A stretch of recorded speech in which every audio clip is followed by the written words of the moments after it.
Hello friends, welcome to சமையல் புதிது. இன்றைக்கி நம்ம வீடியோவில் பார்க்க போகிற ரெசிபி டிஃபன் ஐட்டத்துக்கெலாம் வச்சு சாப்பிட்ற மாதிரி ரொம்ப எளிமையாக செய்யக்கூடிய சட்னி ரெசிபி. இந்த சட்னி வீடியோவை பார்த்துட்டு நீங்களும் செய்து பாருங்கள். செய்து பார்த்துட்டு கருத்துக்களை ஷேர் பண்ணுங்கள். இந்த வீடியோ பிடித்திருந்தால் லைக் பண்ணுங்கள், ஷேர் பண்ணுங்கள், சப்ஸ்கிரைப் பண்ணுங்கள், கமெண்ட் பண்ணுங்கள். இப்போ வாங்க இந்த சட்னி ரெசிபி பார்க்கலாம். இப்போ ஸ்டவ் மேலே கடாயில் 1/4 டீஸ்பூன் எண்ணெய் சேர்த்துருக்கேன். இதில் 100 கிராம் அளவுக்கு வறுக்காத காஞ்ச வேர்க்கடலை சேர்த்துருக்கேன். இப்போ அடுப்பு மிதமான தீயிலே வச்சுட்டு வேர்க்கடலையை வறுத்து எடுத்துக்கலாம். இப்போ வேர்க்கடலை வறுபட்டு இருக்கும்போது இதில் 2 பூண்டு பருப்பு சேர்த்துக்கலாம். காரத்துக்கு 5 வரமிளகாய் சேர்த்துக்கலாம்.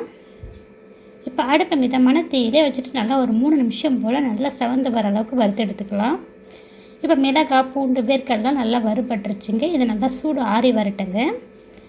இப்போ சூடு ஆறினதை மிக்ஸி ஜாரில் சேர்த்துருக்கேன். கொஞ்சமாக ஒரு கோழி குண்டு சைஸ் அளவுக்கு புளி சேர்த்தேங்க. அந்த வீடியோ ஸ்கிப் ஆகிடுச்சு. புளி சேர்த்ததுக்கப்புறம் ஒரு 1/4 கப் அளவுக்கு தேங்காய் துருவல், 1/2 டீஸ்பூன் அளவுக்கு கல் உப்பு, கொஞ்சமாக தண்ணி சேர்த்து சட்னி இப்போ நான் அரைச்சி எடுத்துகிட்டு வந்திருக்கேங்க.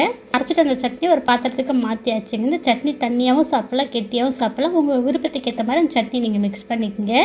இப்போ தண்ணியாக சாப்பிட்றதுனால இதில் 1 டம்ளர் அளவுக்கு தண்ணி மிக்ஸ் பண்ணிருக்கேன் சட்னியோட.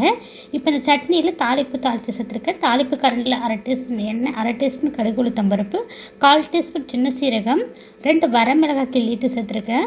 கருவேப்பிலை கொஞ்சமாக சேர்த்துருக்கேன். இது எல்லாம் பொரிஞ்சதும் சட்னியோட சேர்த்து மிக்ஸ் பண்ணியிருக்கேங்க. ரொம்ப அருமையாக இருக்குங்க. ரொம்ப சிம்பிளுங்க. சுவையும் அவ்வளோ ருசியாக இருக்குங்க. இந்த இட்லிக்கும் இந்த வேர்க்கடலை சட்னிக்கும் அவ்வளோ ருசிங்க. நீங்களும் இந்த வேர்க்கடலை சட்னி இதே முறையில் இதே அளவுகளோட செய்து பாருங்கள். செய்து பார்த்துட்டு உங்கள் கருத்துக்களை ஷேர் பண்ணுங்கள்.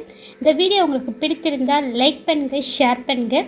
நம்ம சேனலுக்கு மறக்காமல் சப்ஸ்கிரைப் பண்ணுங்கள். இந்த வீடியோவை முழுமையாக ஸ்கிப் பண்ணாமல் பார்த்ததுக்கு நன்றி. வணக்கம்.